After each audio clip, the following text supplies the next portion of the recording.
Kita ini sedang darurat. Darurat perzinahan, darurat narkoba, darurat darurat riba, dan darurat-darurat yang lain. Dari dampak ini Pak, dampaknya besar Pak, dampaknya besar, mohon maaf. Dari urusan seperti ini, mereka membuat dan memaksa kita untuk mengikuti tradisi-tradisi seperti ini. Yang muncul di tengah anak-anak kita adalah tradisi pembangkangan. Alhamdulillahirabbil alamin. Alhamdulillahilladzi an'ama bi ni'matil iman wal islam bihima tatimmus salihat. Asyhadu an la ilaha illallah wahdahu la syarikalah wa asyhadu anna Muhammadan abduhu wa rasuluh la nabiyya ba'd. Allahumma salli ala Muhammad wa ala ali Muhammad fil alamin innaka Hamidum Majid.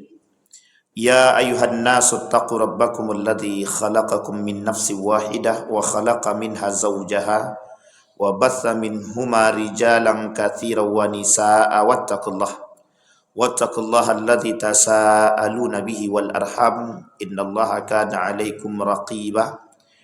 Wa qala Allah ta'ala ya ayyuhalladzina amanu taqullaha wa qulu qawlan sadida yuslih lakum a'malakum wa yaghfir lakum dhunubakum wa may yuti'illaha wa rasulahu faqad faza fawzan 'azima. Puji syukur kehadirat Allah dengan mengucapkan alhamdulillahirabbil alamin. Berselawat kepada Nabi dengan mengucapkan Allahumma salli ala Muhammad wa ala ali Muhammad fil alamin innaka Hamidum Majid.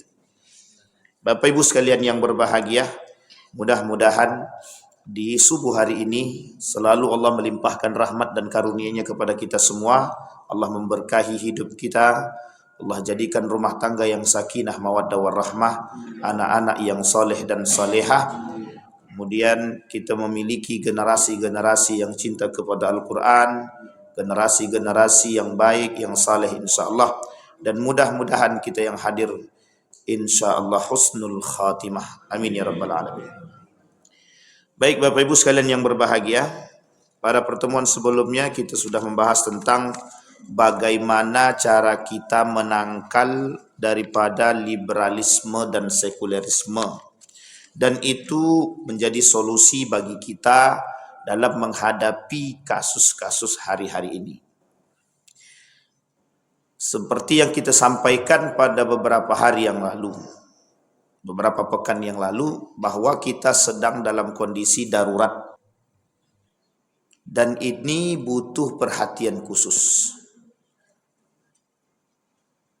Ada salah seorang anggota Dewan DPRD Provinsi mengajak berdiskusi tentang persoalan di Jakarta. Baru-baru ini, belum sampai satu pekan, ditemukan sekian banyak laki-laki pesta gay di salah satu hotel. Ada orang tua curhat juga kemarin bahwa anaknya kena penyakit gay. Itu di Riau Pak. Dari kota yang terindikasi paling banyak pengikut gaynya dari hasil survei itu, salah satunya itu dia banyak kotanya. Salah satunya Sumbar. Riau juga masuk, tapi memang tidak sebesar yang lain. Artinya menjadi satu hal yang penyakit yang harus kita lawan bersama dan tak bisa lagi itu ditoleransi. Penting bagi pemerintah untuk menseriusi, untuk mengobati atau mengatasi persoalan. Karena sebentar lagi Bapak Ibu, di tanggal 14 itu ada namanya Hari Valentine. Dan itu momen bagi mereka untuk keluar daripada sarangnya. Jadi Hari Valentine itu momen bagi mereka untuk keluar dari sarangnya, untuk melakukan aktivitas-aktivitas kasih sayang mereka. Dan ini betul-betul harus diseriusi. Nah, perannya kaum-kaum liberal dan perannya kaum-kaum sekuler terhadap golongan-golongan ini, itu mereka serius. Serius di sini mereka akan terus membela kaum-kaum seperti ini agar selalu mendapatkan tempat dan mendapatkan haknya. Disinilah Bapak Ibu kita perlu menangkal arus pemikiran seperti ini. Satu-satunya yang bisa kita lakukan, bukan satu-satunya, salah satu di antara sekian banyak solusi yang bisa kita lakukan, menangkal arus liberalisme ini dan sekulerisme ini dengan mencintai Al-Quran. Itu yang sudah, kuncinya sudah di situ. Karena Allah, Nabi juga sudah katakan kembali kepada Al-Quran dan Sunnah. Pegang Al-Quran dan Sunnah, maka kalian akan selamat. Tidak akan pernah tersesat. Nah, kemarin kita sudah sampaikan, ada sampai pada poin yang ketiga. Kita ulangi pada poin yang ketiga. Hal yang harus kita lakukan dalam menangkal arus liberalisme dan sekulerisme. Yang ketiga, kemarin yang pertama itu kita sampaikan Al-Quran sebagai buku daras pendidikan Islam. Dan kita sampaikan problematika pendidikan Islam, juga kita sampaikan model-model pendidikannya, bagaimana mereka terhadap Al-Quran, dan bagaimana hari ini pendidikan kita, kurikulum kita dengan Al-Quran. Itu juga menjadi perhatian kita. Kemudian yang kedua, Al-Quran sebagai buku pedoman, terkhusus pada persoalan hukum syariah. Karena Al-Quran ini harus jadikan rujukan, kalau tidak selesai kita. Yang ketiga, Al-Quran sebagai manual guide bagi hidup umat muslim. Ada namanya Islamic worldview. Islamic worldview itu cara pandang hidup yang Islami. Dan itu dikembalikan kepada Al-Quran. Salah satu yang bisa menjadikan cara pandang hidup seseorang itu Islami, itu adalah Al-Quran. Maka Bapak Ibu sekalian yang berbahagia, selalu kita sampaikan, seberapa sering kita berinteraksi dengan Al-Quran, itu kan tergantung kepada kita. Tapi kalau kita mau jujur, interaksi kita dengan Al-Quran ini tidak sering. Karena lebih banyak interaksi kita dengan yang lain, bukan dengan Al-Quran. Ini makanya dikatakan oleh beliau, kata para ulama itu, kembali kepada Al-Quran. Coba jadikan Al-Quran itu sebagai solusi dalam setiap persoalan. Ajarkan anak-anak untuk kembali kepada Al-Quran. Tapi sebelum ke situ, bagaimana cara kita mengajarkan anak cinta kepada Al-Quran? Ya, kita dulu. Kita dulu harus kembali kepada Al-Quran. Cinta kepada Al-Quran. Kembali kepada Al-Quran di sini, bukan dalam konteks, bukan dalam persoalan tekstualitas. Jadikan Al-Quran ini rujukan. Muhammadiyah dalam satu konferensinya itu, Haidar Nasir mengatakan begini, sudah tidak saatnya anak muda hari ini itu keluar daripada Al-Quran dan hadis. Harus kembali kepada Al-Quran dan hadis. Maksudnya begini, kembali kepada pemahaman para ulama salaf dan kembali berpegang teguh kepada Al-Quran. Saking mulai jauhnya anak muda hari ini daripada Al-Quran. Ini tugas kita bersama Bapak Ibu, tugas kita bersama. Apapun yang bisa kita lakukan, yang bisa mendekatkan mereka kepada Al-Quran, itu harus kita lakukan. Apapun harus kita lakukan agar mereka kembali mencintai Al-Quran, minimal mengaji. Itu minimal. Karena kata Ustaz Fahmi Salim itu, potensi jauhnya anak-anak hari ini dengan Al-Quran itu sangat kelihatan, sangat nampak. Ditambah dengan tumbuh suburnya, di Riau ini sedang tumbuh suburnya kafe-kafe. Kalau di Jawa, termasuk di Yogyakarta, yang alumni Jogja mesti tahu. Memang banyak Pak tuh kafe itu Pak. Sekarang di Riau mulai banyak bermunculan kafe-kafe. Karena semakin banyak tempat tongkrongan, semakin banyak Al-Quran dilepas. Semakin sering Al-Quran dilepas. Ada anak muda yang nongkrong dari pagi sampai subuh misalkan. Itu ada. Yang nongkrong dari malam habis maghrib dia nongkrong sampai subuh. Sampai dini hari baru kembali. Itu ada. Artinya habis waktu untuk di situ. Nah ini kata beliau, kembalikan. Ajarkan. Bagaimana caranya buat kembali. Memang harus ekstra. Ini yang disebut dengan jihad Bapak Ibu. Ini yang disebut dengan jihad. Kita harus memang jihad betul. Jihad memberikan lingkungan yang baik yang kembali kepada Al-Quran kepada anak. Tapi dengan catatan, jangan cuma kembali tapi kemudian kita tak paham. Ini persoalan lagi, lebih besar lagi persoalannya. Maka orang tua sebelum menyuruh anak kembali kepada Al-Quran atau kembali berpegang kepada Al-Quran, kitanya harus paham dulu. Jadi kadang-kadang orang tuanya yang tak paham. Nak ngaji, nak, orang tuanya tak pernah mengaji. Ini persoalan Bapak Ibu. Ternyata ini persoalan sekali. Persoalan paling besar itu memang itu. Anak mengikuti orang tua. Karena orang tua tidak baca Quran, anak tak baca Quran. Nah, ini persoalan kita, Pak. Kemudian itu yang ketiga.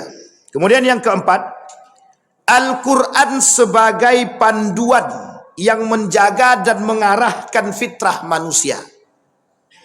Secara bahasa, fitrah itu adalah sesuatu yang wajib. Yang wajib ini artinya adalah sesuatu yang memang sudah mestinya begitu.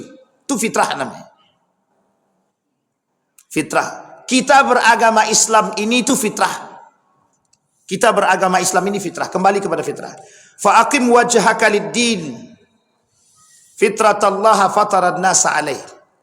Hadapkan wajahmu kepada agama, itu fitrahmu. Yang telah Allah berikan kepada kita. Nah, ini penting, Pak. Beragama itu penting. Itu dah fitrah. Nah, bagaimana cara kita menjadikan Al-Quran sebagai pedoman atau panduan yang menjaga dan mengarahkan?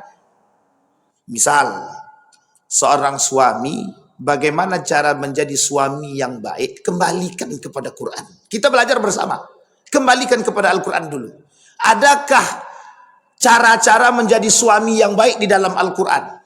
Adakah cara-cara yang baik menjadi istri di dalam Al-Quran? Adakah cara yang baik mendidik anak di dalam Al-Quran? Adakah cara yang baik memberikan pendidikan kepada anak yang formal ataupun informal di dalam Al-Quran? Ini yang dilakukan oleh para ulama-ulama terdahulu. Membuat anak-anak cinta kepada Al-Quran dan senang dengan Al-Quran. Ternyata bukan permasalahan Al-Quran, Bapak Ibu sekalian yang berbahagia, bukan persoalan main-main. Oleh kaum orientalis, persoalan Al-Quran ini persoalan serius. Tidak ada kitab dan persoalan agama Islam yang pertama sekali yang mereka pelajari kecuali Al-Quran. Tidak ada. Bahkan orientalis itu, Bapak Ibu, sangat mempertanyakan keaslian daripada Al-Quran. Mereka mempertanyakan otentisitas daripada Al-Quran. Sampai mereka katakan bahwa Al-Quran ini palsu. Al-Quran ini kitab apa? Al-Quran ini banyak kitab porno. Al-Quran ini kitab teroris, kitab radikal. Mengajarkan orang perang. Islam ini agama perang. Karena dalam Al-Quran ada perintah perang. Dan lain sebagainya. Dan ini serius Bapak Ibu. Satu hal yang pertama kali dipelajari oleh orientalis untuk menghancurkan umat Islam ini Al-Quran. Jadi cara kita bertahan juga mempelajari Al-Quran. Karena kalau kita jauh daripada Al-Quran, itu kita tidak bisa masuk. Orientalis itu ada yang hafal Quran. Ada yang bisa bahasa Arab, hafal Al-Quran, bisa bahasa Inggris, paham hadis, paham sejarah. Kita ambil contoh, Montgomery Ward, orientalis. Menulis buku mengkritik tentang Bidayah wan Nihayah, Ibnu Katsir. Itu dikritiknya itu buku sejarah. Buku sejarah karangan daripada Ibnu Katsir dikritik sama dia. Coba bayangkan. Itu orientalis saking seriusnya, Pak. Tapi sebelum dia mengkritik sejarah itu, dia sudah baca dulu Al-Quran. Kalau mereka tidak baca Al-Quran, mereka tidak pelajari, mereka tak paham, Pak. Makanya mereka berani katakan, sebagian daripada golongan mereka itu mengatakan bahwa Al-Quran ini kitab porno. Bahwa Al-Quran ini kitab teroris. Bahwa Al-Quran ini kitab dan lain sebagainya. Sampai-sampai yang paling tertinggi tuduhan mereka terhadap pengolok-olokan Al-Quran ini, mereka katakan bahwa ini buatan Muhammad. Tipu daya Muhammad. Hasil produk Muhammad. Artinya apa Bapak Ibu? Mereka mencari di mana ayat-ayat Al-Quran yang ada celahnya untuk menghancurkan umat muslim. Satu di antaranya adalah persoalan nikah beda agama. Bayangkan kajian mereka khusus tentang sejarah kaum Nabi Lut. Itu mereka kaji khusus, Pak. Mereka cari celahnya di mana bisa mengatakan, di mana mereka bisa membela makhluk-makhluk seperti ini. Dapat, Pak. Dapat itu sama mereka untuk menjaga. Sampai-sampai mereka berani katakan kalimat zauj di dalam Al-Quran itu bukan berartikan berpasangan. Kalaupun berartikan berpasangan, tidak disebutkan di situ laki-laki perempuan. Jadi bagi mereka, laki-laki dan laki-laki cinta laki-laki tetap berpasangan. Perempuan cinta perempuan tetap berpasangan. Dan bukan berpasangan yang mereka maksud adalah laki-laki dengan perempuan. Padahal itu fitrah. Cara mereka menolaknya, cara mereka melawannya dengan mengembalikan makna zauj itu, kalimat zaujun itu. Artinya apa? Diambil dari Al-Quran. Sehingga ini dalil terhadap pembelaan kaum dan itu dibela. Ini terstruktur. Buka di Instagram. Ada namanya ada LG.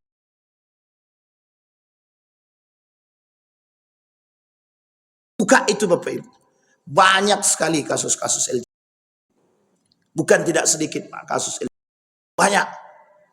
Dan itu menjadi pusat perhatian kita. Dan sasarannya adalah anak muda. Kok bisa? Kenapa? Sekarang ini baru-baru ini ada beberapa teman di antara teman-teman kita ini yang dapat chat. Jadi apa namanya? Masuk dalam grup tersebut. Dimasukkan dalam grupnya LG. Jadi ini memang random ya. Jadi dimasukkan nomor-nomor siapapun dimasukkan untuk menjadi anggota. Mereka mencucinya bukan lewat face to face dulu. Diperlihatkan kepada mereka aktivitas-aktivitas anak-anak ini. Jadi aktivitas-aktivitas gay ini, lesbi ini, LGBT ini dilihatkan dulu dalam grup tersebut. Baik melalui Instagram dan lain sebagainya. Coba bayangkan. Setelah itu mulai ada daya tarik. Mulai ada daya tarik. Itulah yang terjadi di Jakarta itu Pak. Pesta gay. Dalam satu hotel. Lebih dari 20 orang. Lebih dari 20 orang. Miris apa tak miris kita tuh? Kalau kita tak serius habis kita. Nah, kita lihat kembali Bapak Ibu. Bagaimana cara mereka melihat otentisitas Al-Quran. Bahkan kaum liberal itu dengan otentisitas Al-Quran ini kan nggak percaya mereka. Dari mana dasar mereka tidak percaya? Mereka katakan di dalam Al-Quran itu ada mengatakan bahwa Muhammad ini buta huruf. Lah, Muhammad ini buta huruf, lah kok bisa menyampaikan Al-Quran? Ini persoalan pertama. Muhammad ini buta huruf. Berarti Al-Quran ini nggak benar. Atau memang bisa jadi buatan Muhammad. Atau bisa jadi tipu daya Muhammad. Yang kedua. Di dalam ayat Al-Quran ini, merujuk kepada pemahaman para ulama. Ada ayat-ayat yang dihapus oleh Utsman.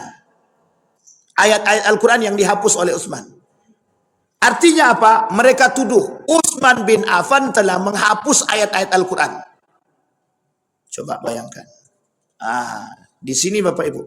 Yang ketiga, persoalan bahasa. Di dalam Al-Quran, bahasanya bahasa Quraisy. Sementara bahasa Arab yang lain itu masih banyak. Kenapa? Karena Nabi Muhammad itu orang Quraisy.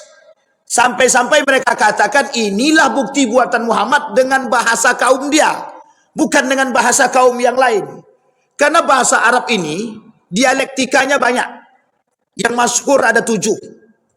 Makanya Al-Quran ini Pak, oleh Nabi disebut dalam hadis itu, Allah turunkan Al-Quran ini ala sab'ati ahruf.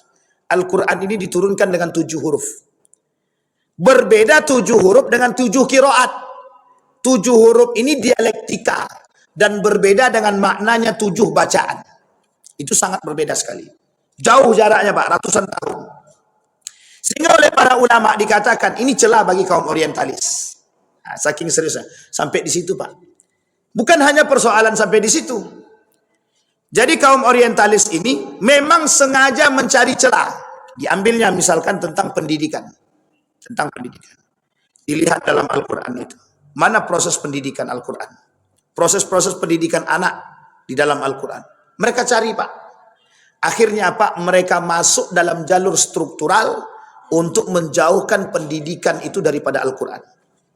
Bagaimana caranya? Masuk dulu. Kalau mereka di luar tidak bisa berkuasa. Tapi kalau sudah masuk, barulah kemudian mereka berhasil. Nah, itulah kemudian keluar kebijakan-kebijakan yang agak sedikit bertentangan dengan ajaran Islam. Kita disuruhnya berdoa sesuai agama. Nanti kalau agama mereka berdoa kita ikut. Ketika agama kita berdoa mereka ikut. Atau dikurangi itu pelajaran agamanya. Pendidikan Al-Qurannya dikurangi dan lain sebagainya. Pendidikan-pendidikan seperti ini sengaja mereka masuki agar anak-anak kita jauh daripada itu. Bisa dipahami Bapak Ibu ya? Baik. Itu yang keempat Bapak Ibu. Artinya menjadikan Al-Quran sebagai panduan yang menjaga dan mengarahkan fitrah kita. Baik Bapak Ibu sekalian yang berbahagia. Nah kemudian Rasulullah menjelaskan dalam hadisnya bahwa setiap bayi yang lahir, kullu mauludin yuladu alal fitrah. Setiap anak yang lahir kata Nabi, itu fitrah. Sekarang tergantung kepada orang tuanya. Fa'abawaihi yuhawidanihi am yumajjisani am yunassirani. Bapaknya sama ibunya mau menasranikan dia kah, memajusikan dia kah, atau yahudikan dia kah. Itu tergantung kepada orang tuanya. Majusi, Yahudi, Nasrani. Itu tergantung kepada orang tuanya. Artinya apa? Faktor lingkungan juga mempengaruhi. Sehingga kata Ustaz Adi Hidayat, makna abawaih di sini diartikan dalam arti dekatnya adalah orang tua, makna jauhnya adalah lingkungan. Karena ada anak beragama Islam, tapi bapaknya beragama kafir. Ada anaknya kafir, bapaknya Muslim. Ini faktornya adalah lingkungan. Awalnya semua sudah beragama Islam. Tapi karena faktor lingkungan, anaknya berubah jadi bukan Islam. Atau orang tuanya berubah menjadi bukan Islam. Dan ini faktor lingkungan. Dan faktor lingkungan kata Imam Al-Ghazali itu faktor terbesar dalam mempengaruhi karakter orang. Nah ini penting untuk dipahami Pak Bib. Jadi artinya begini, dalam merujuk kepada pemahaman hadis tadi, lingkungan Pak, lingkungan. Anak kita tidak LGBT. Tapi kalau begaul terus-terusan dengan orang-orang LGBT, jadi LGBT Pak. Jadi LGBT. Salah satu di antara teman-teman yang ada di sini Bapak Ibu, ada yang masuk dalam chatnya, grupnya orang-orang LGBT. Saya bilang jangan keluar, udah keluar duluan. Karena kalau keluar Pak kita nggak dapat informasi. Dan itu pengikutnya ribuan. Pengikutnya ribuan. Bukan ratusan Pak, ribuan. Dan ada berbagai macam model dalam grup grup WA-nya itu ada banyak, bukan satu. Dan itu acak. Coba. Kalau kita tidak kembali kepada Al-Quran, mau jadi apa kita? Orang serius menghancurkan kita melalui Al-Quran, kita tidak serius bertahan dengan Al-Quran. Dan ini persoalan kita Bapak Ibu. Baik, yang kelima Bapak Ibu sekalian yang berbahagia. Yang kelima, Al-Quran sebagai laboratorium dan media eksplorasi rahasia dan alam semesta. Ini maksudnya apa nih? Terlalu tinggi Pak Ustadz bahasanya. Ya, bertadabur dengan Al-Quran. Bertadabur dengan Al-Quran. Hari ini kaum orientalis dalam podcast-podcast mereka serius merusak kita dari Al-Quran. Kemarin sudah kita sampaikan nama orangnya. Sering-sering Pak, sering-sering bertadabur dengan Al-Quran. Ini poin penting betul. Karena keseriusan mereka merusak kita dari Al-Quran, itu sampai mereka berani mengatakan, dan ini Allah sampaikan, akan munculnya orang-orang seperti ini itu sudah Allah sampaikan. Nabi juga sudah sampaikan. Dulu orang mengolok-olok Al-Quran, yastahzi'u bihi. Sekarang banyak orang muslim juga mengolok-olok. Dulu yang mengolok Al-Quran ini orang kafir. Sekarang yang mengolok-olok Quran ini orang muslim itu sendiri. Sekarang bedanya apa? Dulu kafir, sekarang muslim. Perbedaannya apa? Bedanya dulu orangnya tidak masuk Islam. Hari ini lebih berbahaya lagi yang mengolok itu umat muslim. Bukan orang Islam. Bukan orang kafir, tapi umat muslim itu sendiri. Apa kata orang kafir? Kami tak perlu lagi merusak Al-Quran. Tak perlu lagi merusak Islam. Orang Islam sudah ada yang merusak. Jadi saking jauhnya kita sudah dari Al-Quran ini Pak. Sudah saking jauhnya kita dengan Al-Quran ini. Itu yang menyebabkan kita seperti ini. Banyak orang yang acuh terhadap Al-Quran tersebut. Mereka buat podcast sana sini Pak. Tentang kerusakan-kerusakan Al-Quran. Sampai tadi malam saya lihat satu podcast itu, dia katakan begini, coba perhatikan baik-baik di dalam Al-Quran. Di dalam Al-Quran itu menunjukkan bahwa Nabi Muhammad itu buta. Bahwa Muhammad itu dari kabilah Quraisy. Yang dia maksud adalah rasis. Yang dia maksud adalah bahwa Muhammad ini tidak berkuasa. Yang dia maksud adalah Muhammad ini mesti salah.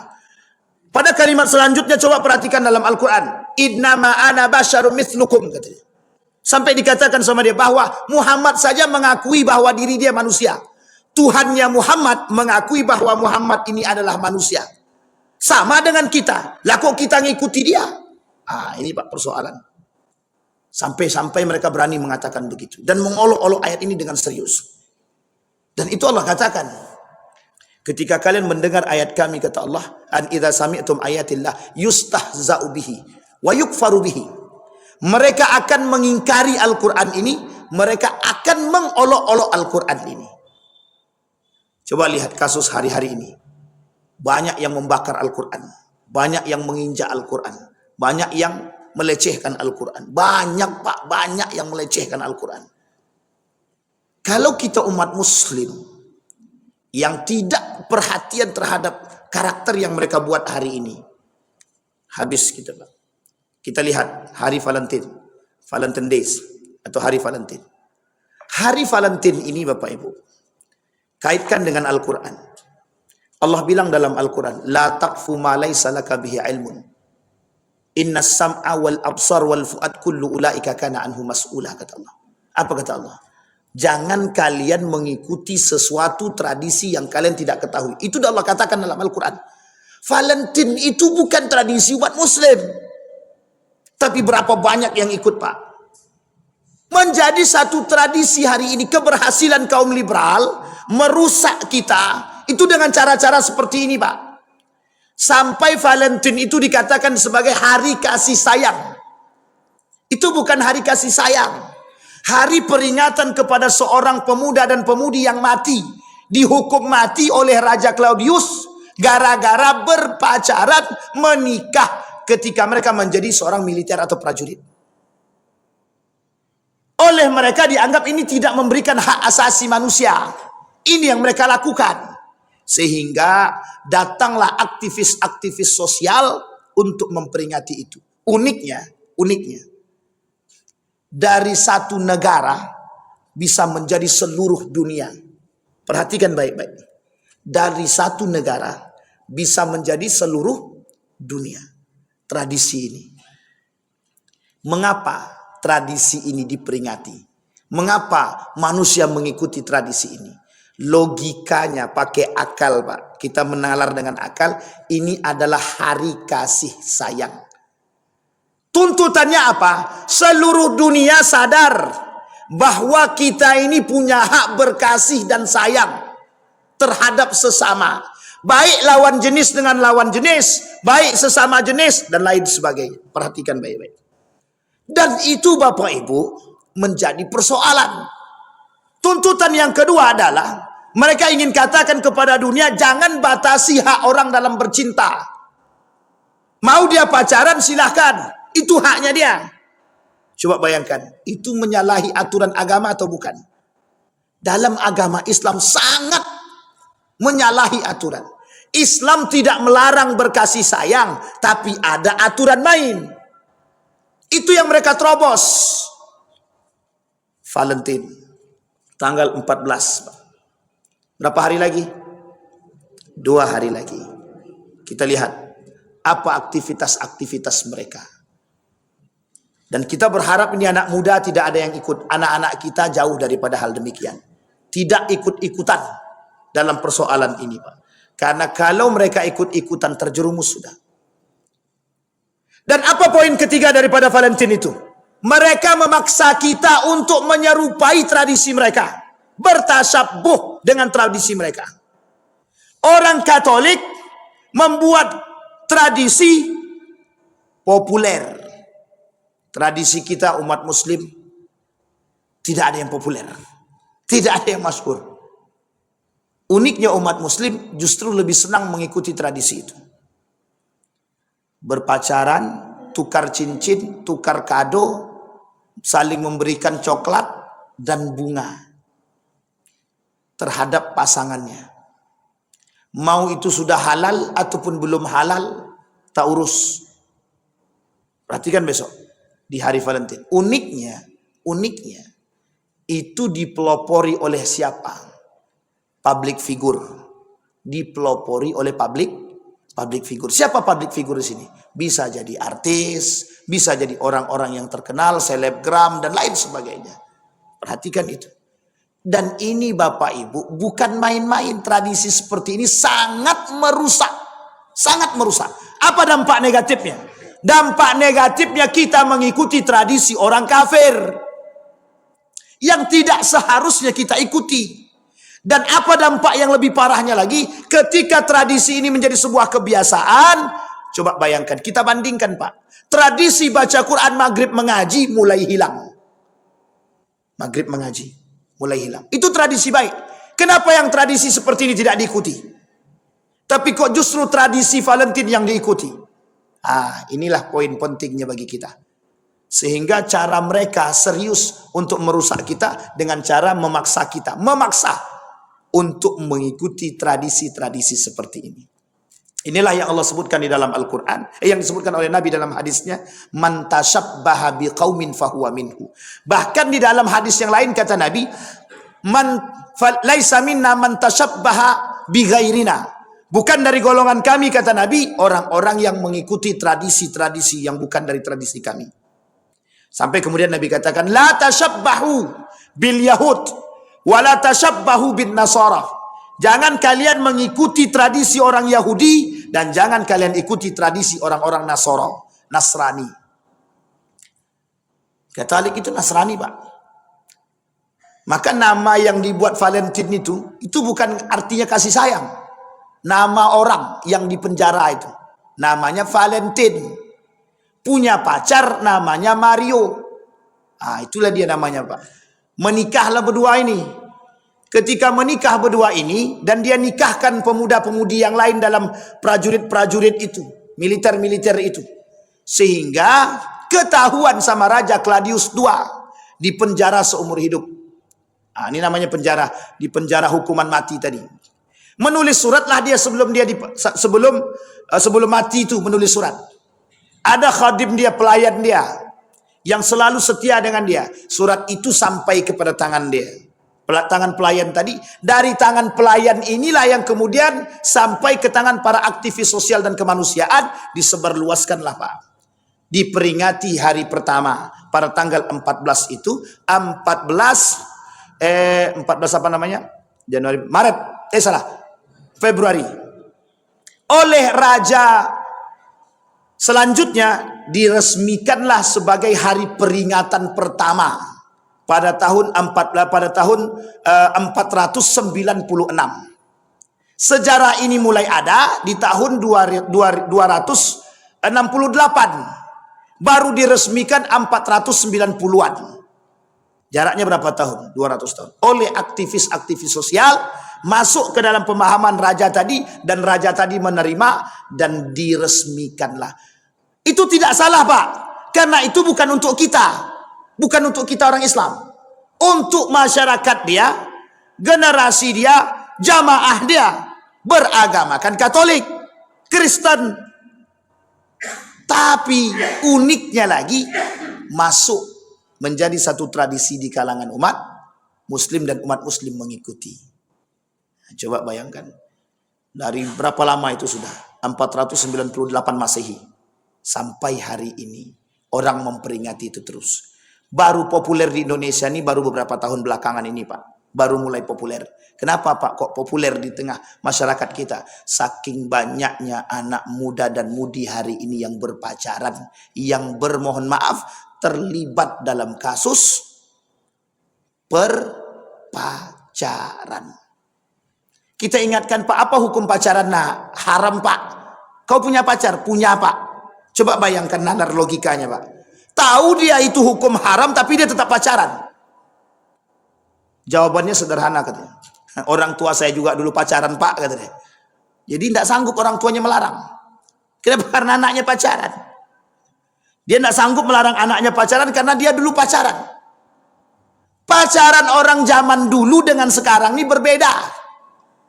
Uniknya berbahaya kalau sekarang nih Pak. Dalam bulan Ramadan saja, itu mereka bisa bercumbu dalam bulan Ramadan. Orang zaman dulu pacaran sadar Pak kalau ini Ramadan. Kalau anak sekarang pacaran tidak sadar kalau itu Ramadan. Coba bayangkan. Pulang dari asbuh itu asmara subuh. Itu bergandeng tuh Pak. Berpelukan dalam motor itu.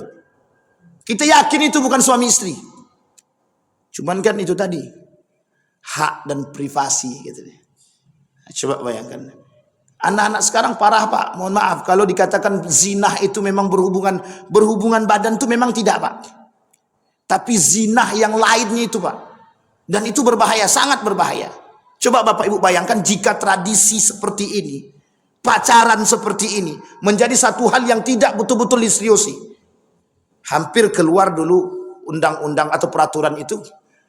Orang yang melakukan hubungan badan suka dengan suka itu tidak dikatakan zina. Yang dikatakan zina kalau diperkosa. Kalau sempat aturan ini betul keluar kemarin, habis gitu tuh Pak. Yang punya ide siapa? Mereka Pak. Kaum-kaum yang ingin merusak itu. Nah, coba bayangkan, kalau kita tidak punya dasar yang kuat, kalau kita tidak mengembalikan makna Al-Quran, kalau kita tidak mengembalikan kehidupan kita dengan Al-Quran, dan tujuan mereka memang cuma itu kok Pak, tidak ada yang lain, tujuannya cuma itu. Kami tidak berharap lagi kalian keluar dari agama kalian, tapi kami berharap kalian itu hancur dari agama kalian sendiri. Kalian kabur terhadap agama kalian sendiri. Nah, buktinya hari ini, berani anak-anak itu bilang, kami apa hukum pacaran haram, tapi dia tetap pacaran. Makanya saya katakan Bapak Ibu, kita ini sedang darurat.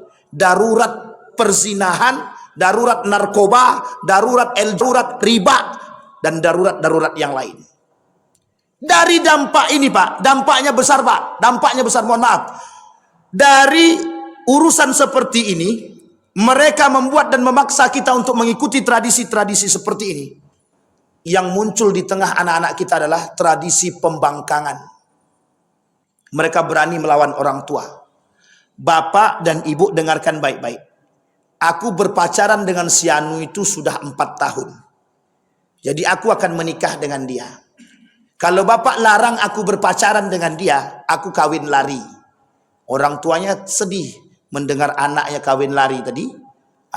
Ya udahlah kalau gitu aku setuju ya engkau berpacaran dengan dia. Selesai urusan. Coba bayangkan. Ketakutan kita Pak. Ketakutan kita. Anak kalau sudah kenal dengan rasa cinta tadi terhadap sesama, terhadap lawan jenisnya Pak, kita pun bisa dibangkanginya Pak. Kita bisa dilawannya Pak. Bisa dia lawan kita Pak. Kalau bapak ibu tidak mau izinkan saya keluar dengan dia, tak usah aku balik-balik ke rumah lagi. Goyang orang tuanya Pak. Iyalah pergilah. Bahkan uniknya lagi tak perlu diancam pun orang tuanya, ya nak pergilah, tapi nanti jangan pulang malam-malam ya. Diizinkan pula orang tua mengizinkan pula anaknya keluar. Baik, itu yang ke-5. Kita harus jadikan. Nah sekarang Bapak Ibu munculkanlah kreativitas di rumah khususnya. Bagaimana cara anak-anak kita ini bisa kembali. Ingat Bapak Ibu, orang tua dulu yang harus paham, mengerti Al-Quran. Pelajari Pak, pelajari, bertadabur dengan ayat Al-Quran. Kita ini kurang banget bertadabur dengan Al-Quran Pak. Afala yatadabbaruna Al-Quran am ala qulubi aqfaliha. Bayangkan kenapa Kumaila berani mengatakan bahwa Al-Quran ini dongeng, ini kitab teroris, ini kitab porno dan lain sebagainya. Itu bukan tanpa alasan Pak. Bukan tanpa alasan. Karena mereka melihat sisi buruk daripada yang mereka anggap itu buruk daripada Al-Quran. Dan Allah akan mengangkat satu kaum yang betul-betul beriman kepada Al-Quran dan akan merendahkan satu kaum yang betul-betul melecehkan Al-Quran. Nah salah satu bentuk pelecehan umat muslim terhadap Al-Quran, tidak kembalinya umat muslim kepada Al-Quran. Dan itu harus kita pahami. Baik, itu yang ke-5. Sekarang yang ke-6. Al-Quran sebagai inspirasi hukum sosial bagi kaum yang beriman. Salah satu pembatal syahadat kata Syekh Said Hawa itu adalah menjunjung tinggi hukum yang lain selain daripada Al-Quran. Salah satu di antara pembatal syahadat dan pembatal keimanan, kata Syekh Said Hawa itu, menjunjung tinggi hukum selain daripada hukum syariat, selain daripada hukum Allah. Dan itu sudah terjadi. Sudah terjadi. Kita lebih berpegang teguh kepada hukum manusia daripada hukum Al-Quran, hukum syariat. Kenapa demikian? Karena memang itu lebih bisa diterima oleh akal, lebih masuk akal. Sampai-sampai saking kreatifnya manusia hari ini itu, mereka menentang Al-Quran itu. Warisan itu Pak, kata dia, kami ikhlas kok, dibagi rata kami ikhlas. Jadi kan logikanya masuk. Untuk menciptakan kedamaian Pak, kami adik-beradik ini ikhlas dibagi rata aja, biar adil semua. Kalau kita tak kembali kepada Quran, betul tak itu? Secara logika aman tak itu? Logika dulu. Aman secara logika kan? Menurut dia. Perdamaian, keadilan, menurut mereka adil. Tapi coba katakan, tidak mungkin Allah itu mengatakan harus kembali kepada Al-Quran tentang persoalan waris. Ngapain Allah buat sedetail mungkin dalam Al-Quran itu tentang waris itu? Kalau bukan untuk diikuti. Tapi kami tidak merasa adil itu kalau laki-laki itu satu. Kaum liberal punya andil. Kaum liberal dan orientalis punya andil. Apa kata mereka? Coba bayangkan, Al-Quran itu saking tidak adilnya. Tuhan itu tidak adil. Masa perempuan dan laki-laki diskriminasi gitu. Perempuan itu kok didiskriminasi? Terjadilah aktivis-aktivis itu protes, samakan hak kami dengan laki-laki. Itu alasannya awal Pak. Tahu alasannya? Itu alasannya Pak. Menuntut dia akhirnya. Gara-gara ayat Al-Quran itu. Tentang apa? Tentang warisan. Itu pertama kali. Dilihatnya tuh, kok warisan 2:1? Diskriminasi betul terhadap perempuan. Dilihatlah hadis-hadis Nabi yang lain. Nah, sampailah ada miskonsepsi. Artinya begini, mereka salah dalam memahami konsepsi kewanitaan itu. Dikiranya Islam melarang perempuan bekerja. Sampailah nuntut haknya perempuan untuk mengatakan kesetaraan. Mereka nuntutlah kesetaraan. Muncullah golongan gerakan namanya feminisme dan emansipasi wanita. Kapan waktu kita bahas persoalan gender itu khusus. Coba serius. Saking muncul dari ayat Al-Quran. Orientalis yang punya ide. Diskriminasi. Coba lihat Al-Quran itu diskriminasi kata dia. Kalian perempuan itu sudah di dalam Islam didiskriminasi. Kalian cuma bisa menjadi penghuni rumah, tidak bisa kemana-mana kata dia. Muncullah gerakan emansipasi wanita, nuntut haknya perempuan. Muncullah hukum tentang bagaimana hukum perempuan bekerja.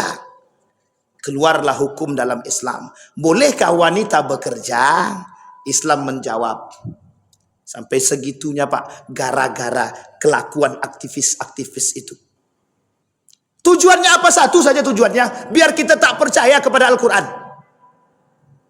Karena mereka anggap Al-Quran ini diskriminatif. Tidak memandang haknya perempuan. Baik, itu persoalan hukum. Diskriminasi, dan lain sebagainya. Sekarang kita kembalikan Pak. Persoalan apapun yang kita alami, kembalikan dulu kepada Al-Quran. Jangan dulu asal main akal aja. Hukum itu ada sumbernya. Sumber hukum itu kalau tidak Al-Quran ada hadis. Kalau tidak Al-Quran ada hadis. Yang ketiga, dari sekian banyak sumber hukum itu kembali kepada ijtihadul ulama. Fatwa Majelis Ulama Indonesia itu jadikan sandaran hukum. Dan itu pasti berdasarkan kepada Al-Quran dan Sunnah. Jadi kalau seandainya, mohon maaf, kalau majelis ulama sudah buat fatwa, keluar fatwanya, lah umat muslim tak mau mengikuti. Kita ini tinggal di Indonesia, yang kita ikuti fatwa ulama kita, bukan fatwa ulama orang. Berbeda, keadaan negara itu berbeda. Bunga Bang kata majelis ulama Indonesia haram. Kami ikut yang ulama lain lah. Karena apa? Karena dia berharap bisa main di situ. Akhirnya diikutilah fatwa yang lain. Kata dia fatwa ulama yang lain itu tidak haram. Nah, ini persoalan Pak. Kembali lagi persoalan. Kalau kita dengan konsep yang dibangun oleh Majelis Ulama Indonesia saja kita nggak ngikutin, berarti kan itu sudah secara tidak langsung kita sudah tidak mengikuti apa yang dibuat oleh agama. Kita sudah jauh daripada agama. Al-Quran sebagai sumber inspirasi hukum sosial bagi kaum yang beriman. Kenapa Allah sebutkan bagi kaum yang beriman? Karena mohon maaf Pak, hanya orang beriman Pak, hanya orang beriman yang mau mengikuti. Yang tak beriman tak akan mau dia. Tak akan mau dia mengikuti itu, tak akan. Makanya orang-orang seperti kaum-kaum liberal itu sangat anti dia dengan persoalan-persoalan Al-Quran ini. Saya berkali-kali menyampaikan kepada mahasiswa saya waktu saya di Yogyakarta itu. Kita ajak mereka keliling itu untuk melihat saking seriusnya teman-teman misionaris itu merusak kita dari sisi Al-Quran itu tadi. Sampai saya lihatkan kepada mereka program-program mereka. Kita perhatikan. Salah satu di antara program-program kaum-kaum orientalis itu jalur masuk untuk merusak itu adalah memang dengan cara seperti ini Pak. Dengan cara-cara seperti ini. Makanya saya berharap sekali terhadap kepada kita semua ini mengetahui persoalan-persoalan seperti ini. Kenapa Pak? Karena biar yang berpikir itu tidak 1, 2, 3 orang. Semua berpikir. Kenapa? Karena kalau kita lewat jalur struktur pun sekarang sudah sulit Pak. Karena mereka sudah ada di situ. Mereka sudah masuk dalam struktural. Mereka sudah masuk dalam lembaga A, B, C, D dan lain sebagainya. Mereka masuk di situ Pak. Jadi kita ketika ingin masuk kita harus melawan. Dan harus ketika kita melawan ini kuat-kuatan. Oh, you siapa? Tinggalkan Pak. Jadi teori yang kita kasih, konsep yang kita bagi itu ditolak. Makanya kenapa sekarang teman-teman aktivis yang memberantas liberalisme dan sekulerisme ini membangun sekolah, membangun madrasah. Itu tujuannya satu, untuk melawan itu tadi. Kalau tidak habis. Nah, Bapak Ibu sekalian yang berbahagia, apa kesimpulan dari apa yang kita sampaikan di subuh hari ini? Kesimpulannya adalah jadikan Al-Quran sebagai pedoman kehidupan. Jadikan Al-Quran sebagai pedoman kehidupan. Itu yang pertama. Caranya bagaimana? Pelajari Al-Quran. Bertadabur dengan Al-Quran. Cari guru. Cari guru. Yang kedua Bapak Ibu sekalian yang berbahagia, kembali kepada sunnah Nabi. Sekarang ini kita sudah jauh dengan sunnah-sunnah Nabi. Hanya sebagian kecil daripada sunnah Nabi yang kita ikuti. Kenapa? Yang kita takutkan kelak orang benci terhadap sunnah Nabi. Kalau kita generasi sekarang tidak menjalankan sunnah-sunnah Nabi, bisa dipastikan generasi yang akan datang tidak akan menjalankan sunnah Nabi. Tapi kan Ustaz itu sudah sunnatullahnya begitu, betul. Tapi jangan sampai kita punya generasi. Kita yang sadar, kita yang membentuk generasi. Yang tak sadar biarkan. Tujuan kita sekarang ini adalah tahu, setelah kita tahu kita membentuk generasi. Kita yang punya generasi yang paham tentang Al-Quran dan generasi yang paham tentang sunnah-sunnah Nabi. Yang ketiga Bapak Ibu, bentuk lingkungan. Bentuk lingkungan. Harus ekstra hari ini.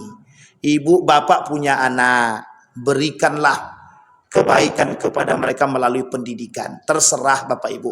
Nak kau sekolah di pesantren aja. Kalau hidup di luar habis. Boleh, itu terserah masing-masing. Bangunlah pendidikan tersebut di rumah kita. Terkhusus yang kembali kepada Al-Quran dan Sunnah. Tapi ingat, jangan salah paham. Kembali ke Al-Quran dan Sunnah nak. Kita pelajari. Digunakannya Al-Quran terjemah. Sesat Pak, sesat. Sampai di sini paham? Yang kita jadikan sandaran, acuan, kita jadikan Quran terjemah. Sesat. Jadi perlu ada pemahaman yang baik. Yang ragu tentang Al-Quran, ayat-ayat Al-Quran, tanyalah kepada yang paham. Sampai di sini bisa dipahami Bapak Ibu? Sudah bisa kita perang bersama? Harus bisa Pak. Kajian perang pemikiran sampai sekarang tak habis-habis. Berarti produknya adalah jihad. Hasilnya adalah jihad. Kita jihad bersama hari ini. Melawan berbagai macam kelompok dari berbagai lini yang ingin menghancurkan Islam dari luar maupun dari dalam. Saya kira itu saja, mudah-mudahan bermanfaat bagi kita semua. Mudah-mudahan bisa diambil manfaat dan faidah bagi kita yang hadir hari ini insyaallah. Mudah-mudahan kita semua husnul khatimah. A'udzubillahi minasyaitonir rajim. Bismillahirrahmanirrahim. Alhamdulillahirabbil alamin, hamdasy syakirin, hamdan na'imin. Hamdan yuwafi ni'amahu wa yukafi'u mazidah. Ya Rabbana lakal hamdu kama yanbaghi li jalali wajhikal karim wa 'azimi sultanik.